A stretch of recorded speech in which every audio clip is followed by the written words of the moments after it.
ఉద్యోగ భద్రత కల్పించాలి. సరే కామ్రేడ్స్, కృష్ణారెడ్డి గారికి మనందరి తరఫున అభినందనలు. ఇంకా చివరిగా నేనే ఉన్నాను. మన కార్యాచరణ ప్రకటిస్తామని చెప్పి అనుకున్నాం. చివరంటే మనం నవ్వుకుంటున్నాను, నేను ఎక్కువ టైం మాట్లాడతాను. తక్కువ టైం మాట్లాడితే ఎక్కువ విషయాలు చెప్తా. ఒకటి, ఈ ధర్నా తర్వాత కార్యాచరణ మనం కొనసాగించుకోవాలి. ఆ కార్యాచరణ కోసం ఇవాళ 31 అయిపోయింది. ఆగస్టు నెలలో 2-3 వారాల్లో రాష్ట్ర స్థాయిలో ఉన్నటువంటి అన్ని ప్రభుత్వ శాఖలకు సంబంధించిన మన ఫెడరేషన్ నాయకత్వం, అలాగే ఉద్యోగ సంఘాలు టీఎన్జిఓస్ కానీ, టీఎన్జిఓస్లో అనుబంధంగా ఉన్నటువంటి ఐఎన్టీసీ కానీ, మిగతా విభాగాలన్నింటినీ కలిపి, అదేవిధంగా ఉపాధ్యాయ సంఘాలు, ఈ మూడింటిని కలిపినటువంటి జాయింట్ సమావేశం 15 ఆగస్టు 20 లోపు ఒకటి జరుగుతుంది. అందులో మొత్తం ఉద్యమ కార్యాచరణ అనేది ప్రారంభిద్దాం. ఇది ఒకటి. రెండవది, ఎందుకంటే ధర్నా అయినాక మీరు హైదరాబాద్ వెళ్ళి ఏం తెచ్చారంటారు, హైదరాబాద్ వెళ్ళినప్పుడు ఏం తెచ్చారంటారు. అత్తగారింటికి వెళ్ళినా అమ్మగారింటికి వెళ్ళినా వెళ్తేప్పుడల్లా తెస్తామని కాదు, కానీ అమ్మగారింటికి అత్తగారింటికి వెళ్లాల్సిందే, అవునా కాదా? ఇది కూడా అంతే. హైదరాబాద్ వెళ్ళే దేనికంటే పదే మొత్తుకోవడానికి. ఆ మొత్తుకోవడం ఈరోజు పద్ధతి ధర్నా, రేపు ఇంకోటి అయితే ఇంకోటి. అందుకని జీవోలు ఒక్క దినంతో రావు, నువ్వు కొట్లాడంగానే వస్తాయి. కాబట్టి పిఆర్సీ గడువు అయిపోయి సంవత్సర కాలం అయింది. ఇప్పుడు మనం షురు చేస్తే మనం అనుకుంటున్నాం ఏమిటనంటే, ఫెడరేషన్ తరఫున ఈ 24 డిసెంబర్ 31వ తారీఖులోగా ఖచ్చితంగా తెలంగాణ 2వ పిఆర్సీ సాధించి తీరుతాము. ఇందులో అనుమానమే లేదు. ఇందులో దయచేసి యూనిఫామ్ మిత్రులు కూడా భాగమే. నర్సిరెడ్డి గారు చెప్పిన 9,30,000 అంటే పోలీస్ డిపార్ట్మెంట్లో ఉన్న 1,40,000 మంది కలిపే. అందరికీ డిఏలు వస్తే వాళ్ళకి వస్తాయి, అందరికీ పిఆర్సీ పెరిగితే మాకు వస్తాయి. అయితే మనం ఎక్కడ వాళ్ళు కొట్లాడలేరు అంటే యూనిఫామ్ నిబంధనలు అట్టుంటాయి. అయితే ఇదే రూల్ ఏమి కాదు ఇది. అందుకే చరిత్ర అనేటప్పుడు ఇక్కడ ఉన్నటువంటి మనం కానీ, అలాగే ఇందులో పనిచేసే సిబ్బంది కానీ, ప్రభుత్వ అధికారులు కానీ అందరికీ చట్టం తెలవాల. దునియా అంటే భారతదేశం అంతా దునియా. పశ్చిమ బెంగాల్లో ఎప్పుడో వెనకటికి 30 ఏళ్ల క్రితమే జ్యోతి బస్ అనే ముఖ్యమంత్రి పోలీసులందరికీ కూడా యూనియన్ పెట్టిండు. ఆయన రాష్ట్ర ముఖ్యమంత్రి అయి ఉండి కూడా పోలీసులు పెట్టాడు. ఎందుకంటే పోలీసులు కూడా ప్రజల్లో భాగమైన పెట్టారు. మీ చప్పట్లు కొట్టబోతేట మనందరికంటే ఎక్కువ కష్టాలు వాళ్ళకు ఉంటాయి. రౌండ్ ది క్లాక్ అంటారు, 24 గంటలు డ్యూటీ ఉంటుంది. ఫోన్ ఎప్పుడు అందుబాటులో ఉండాలా, ఏ క్షణం పిలిచినా రావాలా, ఏం జరిగినా రావాలా. అందుకే పోలీసు వ్యవస్థ ప్రజాస్వామ్యం బాగుండడానికి అది గొప్ప వ్యవస్థ. కమ్యూనిస్టులు కూడా ఇప్పుడు బీజేపీ ఉంటుంది, కాంగ్రెస్ వాళ్ళు ఉంటారు, టీఆర్ఎస్ వాళ్ళు ఉంటారు, రకరకాల పార్టీలు అధికారాలకు వస్తాయి. లేదు రాష్ట్రాల్లో అయితే రకరకాల పార్టీలు ఉంటాయి. కానీ కమ్యూనిస్టులు కూడా అధికారంలో ఉన్న రాష్ట్రాలు ఉన్నాయి. ఇప్పుడు కేరళ రాష్ట్రం ఉంది. ల్యాండ్ ఆర్డర్ సమస్య వస్తే అక్కడ పోలీసే కంట్రోల్ చేయాలి. ఎక్కడైనా భారతదేశంలో ఎక్కడైనా పోలీసే కంట్రోల్ చేయాలి. కానీ వాళ్ళకు కొన్ని హక్కులు బాధ్యతలు ఉంటాయి, నాకు కొన్ని హక్కులు బాధ్యతలు ఉంటాయి. నేను ఇక్కడ ధర్నా చేస్తానని అడ్డంగా కూర్చుంటే రోడ్డుకి అడ్డంగా పోలీసు వాళ్ళు ఊరుకోరు. నేను ధర్నా ఉన్నప్పుడు ధర్నానే చేయాలి. నా రోజు నాకు తెలియాలి. తెలవకుండా అరాచకాన్ని సిఐటియు అనుమతించదు, అరాచకాన్ని కాంట్రాక్ట్ ఫెడరేషన్ అనుమతించదు. అందుకని ఇవన్నీ గుర్తుపెట్టుకొని మనం కొట్లాడడం అనేటటువంటిది పద్ధతిగా చేయాలా. కాబట్టి ఆగస్టు నెలలో కార్యాచరణ స్టార్ట్ చేస్తాం. ఇక రెండవది, ప్రభుత్వం కూడా ఇవన్నీ సమస్యలు ఎందుకు వస్తున్నాయి, ఎవరి వల్ల వస్తున్నాయి? మీ వల్ల నా వల్ల రావట్లే. తెలంగాణ రాష్ట్రంలో ఉన్న 9,30,000 మంది ఉద్యోగుల వల్ల వస్తలేదు. ప్రభుత్వాల యొక్క వైఖరి, కృష్ణారెడ్డి చెప్పిండు కదా, తెలంగాణ ప్రభుత్వ వైఖరి. ఇప్పుడు ఎవరైతే వాళ్ళు, ఈ ప్రభుత్వం రేవంత్ రెడ్డి గారి ప్రభుత్వం, ఆయన గారు అంటాడు నిన్న అసెంబ్లీలో, నేను ఎన్నికలు లేకపోయినా రైతు రుణమాఫీ 2వ విడత కూడా ఇచ్చానంటున్నాడు. ఇది చాలా తమాషాగా ఉంది.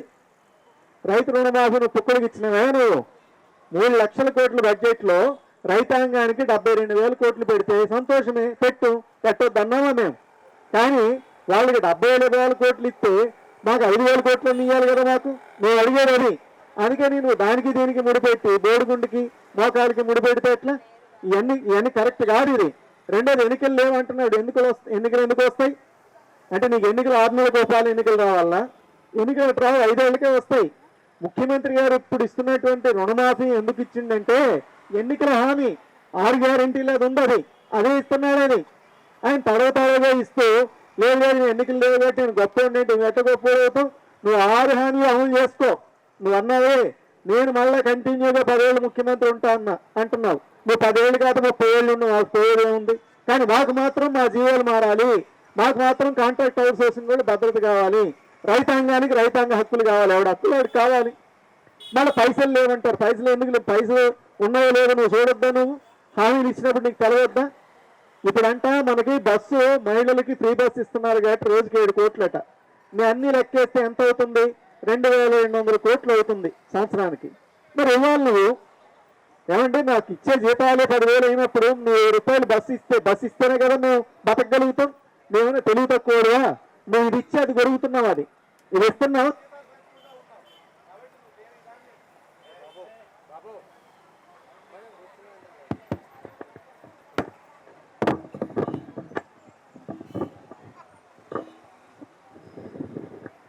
కాబట్టి దేనికి దాన్నే చూడాల్సినటువంటి అవసరం ఉన్నది.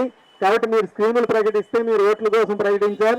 ఇచ్చిన నాడే ఖర్చు ఎంత ఉంటుంది, ఆదాయం ఎంత ఉంటుంది, లాభ నష్టాలు ఏంటి చూడాలి. కానీ కొన్ని లాభ నష్టాలు చేయొద్దు. ఇప్పుడు మేము 1,00,000 మంది ఉన్నాం కాంట్రాక్ట్ అవుట్ సోర్సింగ్. మేము 99 లక్షల మందికి సేవ చేస్తున్నాం. 99 లక్షల కుటుంబాలకి చేస్తున్నాం. 1 కోటి మంది ప్రజలు, కుటుంబాలు 1 కోటి ఉన్నాయి. ప్రజలు 4 కోట్ల మంది, కుటుంబాలు మాత్రం 1 కోటి ఉన్నాయి. అంటే నలుగురికి ఒక కుటుంబం ఉన్నది. మేము చేసేది 99 లక్షల కుటుంబాలకు సేవ చేస్తున్నాం.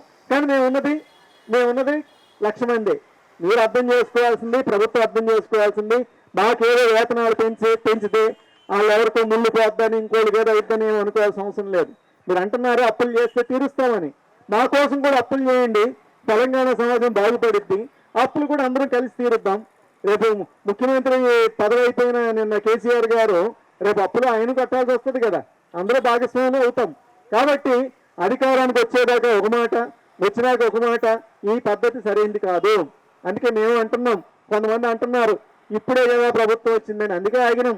డిసెంబర్లో ప్రభుత్వం వస్తే మేము ఫిబ్రవరిలో ఎందుకు కొట్లాడలేదు, మార్చిలో ఎందుకు కొట్లాడలేదు, మధ్యలో పార్లమెంట్ ఎన్నికలు ఉన్నాయి. ఇప్పుడు మీరు పూర్తి స్థాయి బడ్జెట్ పెట్టినప్పుడు కూడా జీతాల పెంపుదల కోసం పైసలు కేటాయించకపోతే ఎట్లా సాధ్యమైంది? అయినా కానీ గత ప్రభుత్వాల ముక్కు నేలకు రాసైనా ఫెడరేషన్ జీతాలు పెంచుకున్నది. ఇప్పుడు కూడా అదే పరిస్థితిలో మేము ఉంటాం. ఇందులో వేరే రెండో మాటే లేదు. ఆ రకంగా ఆగస్టులో కార్యాచరణని మీరు అర్థం చేసుకోండి, పిలవండి. ఇవాళ చాలా శాఖలు వచ్చినాయి. మరి అందుకే ఈ మీటింగ్, ఈ మైక్ తీసుకొని మాట్లాడుతున్నామంటే ఎవరైనా పూర్తి అవగాహనతో మాట్లాడాలి. అవగాహన లేకపోతే తక్కువ మాట్లాడాలా, తక్కువ మాట్లాడకూడదు. 100 మంది వచ్చారు. ఇవాళ పిలిచిందేనే 100 మందిని. 100 మంది కోసం పర్మిషన్ పెట్టాం. 200 వస్తారు, 300 వస్తారు. ఏమైనా 999 దాకా 100 అది. నిన్న పెన్షనర్లు వచ్చారు, 2000 మంది వచ్చారు. గ్రామ పంచాయతీ కార్మికులు వచ్చారు, దాదాపు 1000 మంది పైగా వచ్చారు. అందరూ బాగా సహకరించారు, డిపార్ట్మెంట్ కూడా సహకరించింది. ధర్నా సభకు ఉన్నది లాండ్ ఆర్డర్కి అర్థం లేకుండా జరగడానికి. కాబట్టి ఈరోజు మనం టోకెన్గానే పిలిచినాం కాబట్టి ఆ మేరకు ధర్నా జరుగుతుంది. కానీ మీకు తెలవకుండా ఉన్నటువంటి విషయాలు ఏంటంటే 27 ప్రభుత్వ శాఖలు వచ్చినాయి, సగం శాఖలు కదిలినాయి. జిల్లాలు 20 జిల్లాల నుంచి వచ్చినాయి. మేమే చెప్పినాం మీరు రావాల్సింది 10 మందే రండి, 5 రండి అని. ఒక్క ఉస్మాన్ యూనివర్సిటీ వాళ్ళు మాత్రం అక్కడ గొడవపడి ఘర్షణ పడి 11 గంటల నుంచి లొల్లి జరిగితే ఇప్పుడు 80 మంది వచ్చారు. అందుకని ఈ ధర్నాకి ఎంతమంది వచ్చినా ఏమైనా మనం ఒక సందేశం ఇవ్వడానికి పిలిచినాం కాబట్టి ఆవైఖరిగా ఉంటుంది. అసలు 1000 మందితో పెడితే ఇది ధర్నా ఎందుకు అయితే బహిరంగ సభ అయింది. గ్రౌండ్ తీసుకొని బహిరంగ సభ పెడతాం, అలా కూడా పెడతాం రాబోయే రోజుల్లో. కాబట్టి దేనికి అదే ఉంటుంది. కాబట్టి ఇందులో హోదాను కూడా అర్థం చేసుకొని హోదాను కూడా మనం గందరగోళమై ఇంకోళ్ళకి గందరగోళం పెట్టాల్సిన అవసరం లేదు. ఈవేళ మన నాయకులు మాట్లాడినటువంటి స్పీచ్లు అన్నీ ఇక్కడ వీడియోలో రికార్డ్ అవుతున్నాయి. వీటన్నిటిని మేము ఎప్పటికప్పుడు మీకు రోజుకు ఒక్కొక్క వాయిస్ మేము పంపుతూ ఉంటాం. అవన్నీ మీరు కిందకి పంపండి. ఆగస్టు నెలలో కార్యాచరణ డిసైడ్ అయ్యింది. ఏం డిసైడ్ అయ్యింది? ముందు మేము చెప్పాలనుకుంటుంది బ్యాడ్జీలు పెట్టుకొని ఒక్కొక్క వారంలో కార్యక్రమాలు ఎక్కడెక్కడ చేయాలి. ప్రతిసారి హైదరాబాద్ వస్తాం. హైదరాబాద్ వస్తే అన్ని పరిష్కారం అయ్యేది కూడా తప్పే. మీరు రాష్ట్రమంతా ఉంటే స్తంభింపజేయచ్చు, బంద్ చేయొచ్చు, ఏదైనా చేయొచ్చు. సమ్మె అనుకోండి ఎక్కడో అక్కడే చేయాలా. యూనివర్సిటీలు చేయాలా, మున్సిపల్ చేయాలా, లేదు మా ఈఎస్ఐ అక్కలు అక్కడ చేయాలా, మీ సేవ ఎక్కడున్నాడు అక్కడే చేయాలా. అందుకని వాటన్నిటికీ వెళ్ళబోయే ముందు మనం బ్యాడ్జీలతో మొదలు పెడదాం, నల్ల రిబ్బన్తో మొదలు పెడదాం. ఓకే, తర్వాత గేట్ మీటింగుల దగ్గర ఎక్కడుంటే అక్కడే మన ఆఫీసుల దగ్గర కార్యక్రమాలు చేద్దాం. ఇవన్నీ చేసిన తర్వాత అవసరమైతే 1 గంట సమ్మె చేస్తాం. ఇంకా అప్పటికే ప్రభుత్వం దిగి రాకపోతే ఒక రోజు సమ్మెకి పిలిపిస్తాం. అప్పటికి కాకపోతే వారం పిలిపిస్తాం. ఇవన్నీ కాదనుకోండి, ఇవన్నీ కాదు, ఏం చేయాలా? ఇవన్నీ కాదంటే నిరవధిక సమ్మెకి కూడా పోతాము. మొత్తం పనులన్నింటినీ సమ్మింపజేస్తాము. అప్పుడు ప్రభుత్వం దిగి రావాలా? లేదు, నేను చెప్తున్నాం డిపార్ట్మెంట్కి, అయ్యా అప్ప అని ఒత్తుకుంటున్నాం. ల్యాండ్ ఆర్డర్ కాపాడడం మీకెంత బాధ్యత, మాకు ఎంత బాధ్యత? మాకు బాధ్యత లేదా? మాకు బాధ్యత ఉన్నది. కాబట్టి మీరు అరాచక శక్తులను వదిలేస్తారు సమాజంలో. రోజు అడ్డమైన నేరాలు జరుగుతాయి, వాళ్ళని ఆపండి. మీ శ్రమ అంతా ఎందుకు వెచ్చించాలా? మేము ఇక్కడికి రాలేదనుకోండి, మీ ధర్నా పర్మిషన్ ఇప్పుడు జరిగేదేంది? కేసీఆర్ తెలివి తక్కువ ముళ్ళకని చేయలే. ఉమ్మడి రాష్ట్రంలో ఎక్కడో కడపోడు రావాలంటే, ఎక్కడో ఇంకో జిల్లా ఓటు రావాలంటే ఇంత దూరం. తెలంగాణ ఎంత తిరిగినా 200 కిలోమీటర్లే ఉంది. కేసీఆర్కి అన్ని తెలిసే ప్రగతి భవన్ చుట్టూ ముళ్ళకంచి కట్టుకున్నాడు. తెలుగు తక్కువ కట్టుకోలే. కేసీఆర్ చాలా మేధావి. నా లెక్కని రెండు పుస్తకాలు చదవలే, 5,000 పుస్తకాలు చదివాను అన్నాడు. అందుకే ముళ్ళకంచి పెట్టుకున్నాడు. నేను చెప్పేది ఏంటంటే రేవంత్ రెడ్డి గారు ముళ్ళకంచి మాత్రమే తీశారు.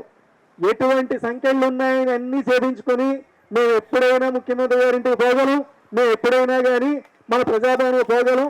మాకేమి ఇది కొత్త కాదు, మాకేం అలవాటు లేనిది కాదు. కానీ అటువంటివి తెచ్చుకొని ప్రభుత్వానికి చెడ్డ పేరు వచ్చే పరిస్థితి రావద్దు. మేము ఈ రోజుకి చెప్తున్నాం, శాసన మండలిలో అదే మాట్లాడుతున్నాం, ఇక్కడ అదే మాట్లాడుతున్నాం. ఎక్కడైనా ఒకటే మాట్లాడతాం. నేను ఎక్కడున్నా ల్యాండ్ ఆర్డర్ వాళ్ళు ఎక్కడున్నా ఎలా కంట్రోల్ చేస్తాను? నేను కరీంనగర్లో ఉన్నా, ఇక్కడ చెప్పే విషయాలన్నీ వాళ్ళకి చెప్పాను. నేను ఎక్కడున్నా ఇక్కడ డైరెక్షన్ అమలు జరిగింది. పాలడుగు భాస్కర్ అన్నకి నాకు పోలీస్ డిపార్ట్మెంట్లో ట్రాక్ ఉన్నది. నేను పదే చెప్పుకోవాల్సిన అవసరం లేదు. ఐపీఎస్ వాళ్ళకి 20-25 మందికి మొత్తం తెలుసు. ఐఏఎస్ చీఫ్ సెక్రటరీతో సహా మా చరిత్ర ఏంటో వాళ్ళకి తెలుసు. మేము పైరవీ చేసేవాళ్ళం కాము, దేవుడించేవాళ్ళం కాము, తప్పుడు పనులు చేసేవాళ్ళం కాము. హక్కుల కోసం మాత్రం ఎంతకైనా ప్రజాస్వామ్య పద్ధతిలో కొట్లాడతాం. ఇందులో రెండో మాటే లేదు. మరొకసారి తెలియజేస్తున్నాం, ఆగస్టులో ప్యాసివ్గా కార్యక్రమాలు మొదలవుతాయి. అలాగే సెప్టెంబర్లో కూడా అవసరమైతే 1 గంట పెన్ డౌన్లు ఇట్లాంటివి కూడా ఆలోచించేద్దాం. ఆ తర్వాత మిగతాయి సెప్టెంబర్, అక్టోబర్ ఈ నాటికి తీసుకెళ్దాం. మనం అనుకోవడం ఏంటంటే ముందు ప్రభుత్వ ఉద్యోగులకి 5 డిఏలు రిలీజ్ కావాలి. ఆ 5 డిఏలు రిలీజ్ కావాలా? టీఆర్సీ కమిటీని వెంటనే ప్రకటించింది. ఎందుకంటే నువ్వు కమిటీ ఏమంటావు, నువ్వు రిపోర్ట్ ఇమ్మని చెప్పినా కానీ వెంటనే నువ్వేం పెంచవు. కాబట్టి దానికి కూడా కొంత గడువు పెట్టి ఎట్టి పరిస్థితుల్లో తెలంగాణ పెద్ద పండుగ దసరా నాటికి ఎట్టి పరిస్థితుల్లో 2వ టీఆర్సీ ప్రకటించే విధంగా మన పోరాట ఉధృతిని ముందుకు తీసుకెళ్లాల్సిన అవసరం ఉందని చెప్పి పెద్ద ఎత్తున కోరుకుంటూ, చివరిగా మనం చీలికలైతే అది ఎవరికో మేలుకి కాదు, సర్కారుకి మేలు చేసినట్టు అయింది. నేను ఇందాక చెప్పాను, మా జిహెచ్ఎంసీ మిత్రులు వచ్చారు. నేను జిహెచ్ఎంసీ ఎంప్లాయీస్ ప్రెసిడెంట్ని. వచ్చారు, అన్న జేఏసీ ఏర్పడింది అంటున్నారు. నిన్న ఒక జేఏసీ ఏర్పడిందంట. మీరు ఆవిడ గుర్తుపెట్టుకోండి. తెలంగాణ ఏమంటాం, రకరకాల పేర్లతో జేఏసీ పేరుతో కేసీఆర్ 10 సంవత్సరాలు మోసం చేశాడు. ఇప్పుడు మళ్ళా కొన్ని కొత్త జేఏసీలు పుట్టుకొస్తున్నాయి. ఇది గుడ్డొచ్చి పిల్లని ఎక్కిరించింది అన్నట్టు ఈ ధర్నా కోసం మమ్మల్ని పిలవలేదని కొంతమంది అడుగుతున్నారు. మేమెందుకు పిలుస్తాం? ఇది అందరి కోసం జరుగుతూ ఉంది. రాగలిగే వాళ్ళంతా రండి. వచ్చిన వాళ్ళకి 100 నమస్కారాలు, రానోడికి 1000 నమస్కారాలు. మీరు 1000 కావాలంటే ఆడే ఉండండి, 100 కావాలంటే ఇక్కడికి రండి. మేము క్లియర్గా చెప్పాం. అందుకని ఇప్పుడు ఏమంటావు, నేను కూడా ప్రింటింగ్ ప్రెస్కి వెళ్ళి కార్డు వేసుకుంటే నేను లీడర్ని అయిపోను. గుర్తుపెట్టుకోండి, నేను ప్రింటింగ్ ప్రెస్కి వెళ్తే నువ్వెళ్ళినా నీకు ఇస్తాడు కార్డు. నేను విజిటింగ్ కార్డు వేసుకుంటే లీడరు, జేఏసీ అంటే లీడరు. ఇవన్నీ చీలికలు పేలికలు చేసి మనం విడిపోవడానికి కారణమై అదంతా మళ్ళా సర్కారుకి మద్దతు ఇవ్వడానికే పనికొస్తుంది తప్ప ఒక్క పైసా కూడా మన ఐక్యతకి తోడ్పడదు. ఈ దృష్టిలో పెట్టుకొని కాంట్రాక్ట్ అవుట్సోర్సింగ్ ఫెడరేషన్ అనేది 1,40,000 మంది ప్రతినిధిగా అయితే మేము 10,000 మందితో ఇక్కడ దీక్షలు చేసినాం. చరిత్ర చూడండి, 10,000 మందితో చేసాం, 1,00,000 మందితో సమ్మె చేసాం, 2 రోజులు సమ్మె చేసాం, వారం సమ్మె చేసాం. అన్నీ చేసిన వాళ్ళమే. ఎక్కడైనా తగ్గేవాడు తప్పు చిన్నోడని అనుకోవద్దు. ఎక్కడ తగ్గాలో ఎక్కడ ఎగ్గాలో కూడా ఫెడరేషన్కి 100% బరాబర్ తెలుసు. అందుకని ఇప్పుడు 100లతో మొదలైంది, ఇది 1000తో 1,00,000 దాకా ఖచ్చితంగా వెళ్తుంది. ఇవన్నీ కలెక్టర్ ఆఫీసులు 33 కలెక్టర్ ఆఫీసులు చూసుకోండి. రాబోయే రోజుల్లో ఉద్యోగ ఉపాధ్యాయ అదేవిధంగా కాంట్రాక్ట్ అవుట్సోర్సింగ్ ఉద్యోగుల ఫెడరేషన్ ఐక్యంగా ఉధృతం అవుతా ఉంది. అయ్యా ముఖ్యమంత్రి గారు, మీరు కయ్యానికి కాలు దువ్వొద్దు. అందరికీ తెలిసిన విషయాలే. నాకు సివి ఆనంద్ గారు ఆయన చెప్పిండు, ఆయన ఏమండి ఈయనేందండి ప్రతిపక్ష లీడర్గా ఉండి ఎవరికి చెప్పపెట్టకుండా ఆకస్మిక దాడులు చేస్తుంటాడు, పోలీసులు కూడా చెప్పడు, ఇట్లాంటివన్నీ. ఆయన గారి గురించి అంటే వేరే వాళ్ళకి చెప్పారట. ఇప్పుడు వారు ముఖ్యమంత్రి అయ్యింది కదా, ఆయనకి లాంటి ఆర్డర్ చాలా గుర్తొస్తా ఉంది.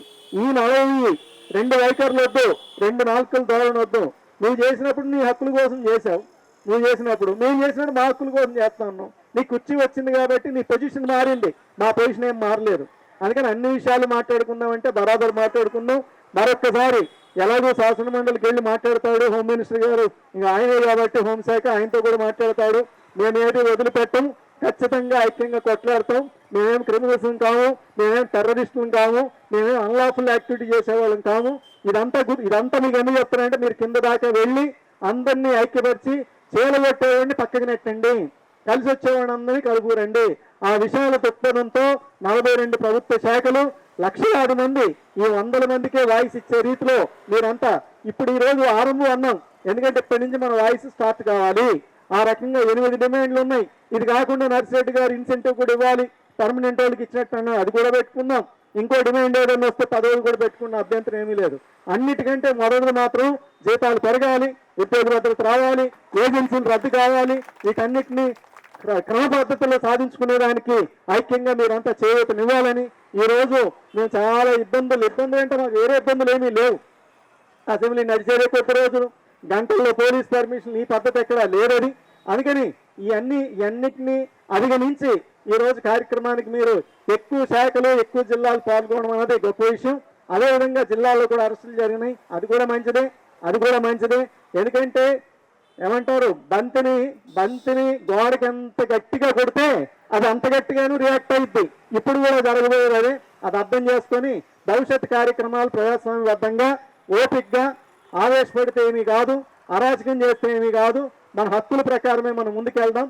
ఆ రకంగా 2024 డిసెంబర్ 31 తారీఖు దాటకుండానే కొత్త సంవత్సరంలోకి వెళ్ళక ముందే కొత్త సంవత్సరంలో మనం అడుగు పెట్టడం అంటే మన కొత్త జీవితంతోనే అడుగు పెట్టాల్సినటువంటి ఆ స్ఫూర్తితో మీరంతా పూర్తి స్థాయిలో మద్దతు ఇవ్వాలని చెప్పి కోరుకుంటూ చివరిగా వందన సమర్పణ సుధాకర్ ఆ ప్రకటన ఉంది, ఆ ప్రకటన చేస్తే కింద మెమోరాండాల్లో అవుతాయి, అందుకే చేయట్లే. కాబట్టి యూనివర్సిటీలు అన్నిటి తరఫున ఈరోజు దాదాపు ఒక 120 మంది ప్రతినిధులు పాల్గొన్నారు. అలాగే మన రంగారెడ్డి జిల్లాలో ఉన్నటువంటి ప్రొఫెసర్ జయశంకర్ అగ్రికల్చర్ యూనివర్సిటీలో మొత్తం రాష్ట్ర స్థాయి సమావేశం నిర్వహిస్తామన్నారు. దానికి డేట్ మేము చెప్తాం. మెట్టు రవణ గారు కాకతీయ యూనివర్సిటీ నాయకుడు, మన ఫెడరేషన్, మన యూనివర్సిటీస్ రాష్ట్ర అధ్యక్షుడు వారు, అదేవిధంగా పద్మశ్రీ గారు, భాస్కర్ అన్న గారు, వీళ్ళందరూ డేట్లు తీసుకొని ఈ డేట్ మేము ఇస్తాము. ఆ రకంగా అక్కడ మీరు అగ్రికల్చర్ యూనివర్సిటీలో కార్యక్రమం మీరు సమావేశం జరుపుకోండి. ఈ పద్ధతిలో ఏ జిల్లాకి ఆ జిల్లా జరుపుకోండి. ఈ రోజు మీ నెంబర్లు, మీ నాయకుల నెంబర్లన్నీ మా దగ్గర ఉన్నాయి. ఆ జిల్లాల నాయకులకు కూడా వాటిని ఇస్తాం. మిమ్మల్ని అందరినీ కోఆర్డినేట్ చేస్తారు, నడుపుతారు, గైడ్ చేస్తారు. ఆ రకంగా సహకరించమని కోరుకుంటూ వందన సమర్పణ సుధాకర్ గారు చేస్తారు. దాంతో ముగుస్తుంది. చివరిగా వర్ధిల్లాలి కాంట్రాక్ట్ అవుట్ సోర్సింగ్ ఉద్యోగుల ఐక్యత. జీవో సాధించేదాకా కొట్లాడతాం, 26,000 జీవో సాధించేదాకా కొట్లాడతాం, ఏజెన్సీలు రద్దయ్యేదాకా పోరాడతాం. వర్ధిల్లాలి కాంట్రాక్ట్ అవుట్ సోర్సింగ్ ఉద్యోగుల ఐక్యత. Okay, thank you.